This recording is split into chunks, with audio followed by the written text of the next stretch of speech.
রংপুরে ৫৩ জুলাই যোদ্ধার গেজেট বাতিল প্রতিবাদে অবস্থান কর্মসূচি।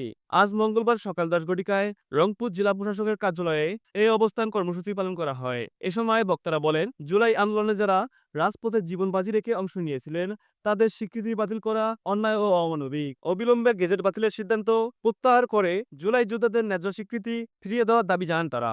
বক্তারা আরও হুঁশিয়ারি দেন, দাবি আদায় না হলে আন্দোলন আরও কঠোর কর্মসূচিতে রূপ নেবে।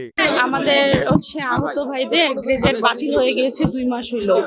অনেকে এখনো গুলিবিদ্ধ পাওয়ার পরও কেন গ্রেজেট বাতিল হইলো, এই কারণে আমরা অনশনে বসছি ডিসি অফিসের সামনে, প্রশাসন অফিসের সামনে। ভাইয়েরা তো প্রকাশ্যে সিসিটিভি ফুটেজও আছে যে তারা আহত যোদ্ধা, তো বাট কেন তাদের গ্রেজেট বাতিল হলো? আমি 24 একজন জুলাই যোদ্ধা।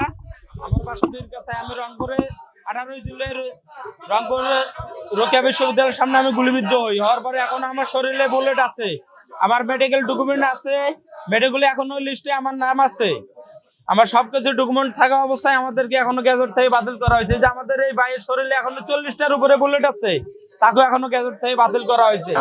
আমাদের যে 53 জনের গ্যাজেট বাতিল হয়েছে, এই গ্যাজেটটা পূর্ণ বহল যেমন হয়, আমরা এই জন্য আন্দোলন করতেছি। আমাদের যদি দাবি মানি নেওয়া না হয় তাহলে আমরা কঠোর আন্দোলনে যাব। আপনারা জানেন যে বিগত জুলাই গণ অভ্যুত্থানে আমাদের রংপুরে যারা জুলাই যোদ্ধা আছে তাদের গেজেট বাতিল করছে 53 জনের। তারই প্রেক্ষাপটে আমরা যারা বাতিল হয়েছে তাদের কাছে অনেকের শরীরে এখনো গুলি আছে, এখনো মারাত্মকভাবে অসুস্থ আছে, এখনো হাসপাতালে বেডে আছে। আমরা মন্ত্রণালয়ে গেছি, মন্ত্রণালয় আমাদেরকে বল যে তোমাদের জেলা প্রশাসক যদি এটা কোনো একটা সিদ্ধান্ত নেয় তাহলে এটা নিয়ে আমরা এগোতে পারবো। কিন্তু আমার জেলা প্রশাসককে বলার পরেও এখন পর্যন্ত জেলা প্রশাসক সে কোনো কাজ বা কোনো ঘোষিত অগ্রাধিকার দেখাচ্ছে না বা কোনো প্রকার কাজ করতেছে না। আমরা ওনাকে বারবার স্মারকলিপি দিচ্ছি, উনি যখন ওনার কাছে যাই আমরা আহত পরিবার বলে আমরা শহীদ পরে উনি নির্বাচনে চাইতে দেখা যে আমার নির্বাচনে কাজ করার জন্য আছি, কোনো কাজ করতে পারবো না। আমাদের জুলাই যোদ্ধা 53 জন মাঝে বাতিল হয়েছে, এর প্রতিদিনটা কে দেবে? এবং জেলা প্রশাসক থেকেই এই 53 জনের লিস্ট গেছে। এই 53 জনের কাজ যদি করা লাগে জেলা প্রশাসক থেকে কাজ করা সম্ভব, এটা মন্ত্রণালয় আমাদের স্পষ্টভাবে বলে দিচ্ছে। কিন্তু আমাদের ডিসি স্যার কোনোভাবে আমাদের কথাগুলো আমলে নিচ্ছে না বা কোনোভাবে সুষ্ঠু সমাধান দিচ্ছে না। 48 ঘন্টা সময় দিয়েছি, এটা যদি না পাই আমরা এরকম আমাদের অবস্থান কর্মসূচিতে আমরা সবাইকে নিয়ে জুলাই সংগঠনকে নিয়ে আমরা অবস্থান কর্মসূচি দিব। তা আমরা আজকে স্পষ্ট ভাষা বলতে চাচ্ছি যে আমরা এই 53 জন শুধু নয়, আমরা রংপুরে বৃহত্তর আন্দোলন শুরু করব আজকে থেকে।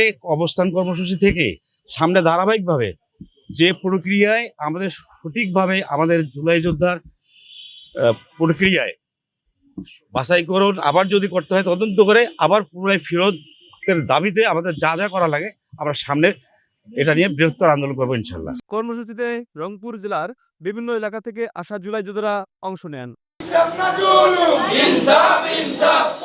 Ariful Islam Arif, The Daily Cosmic Post Bangla, Rangpur.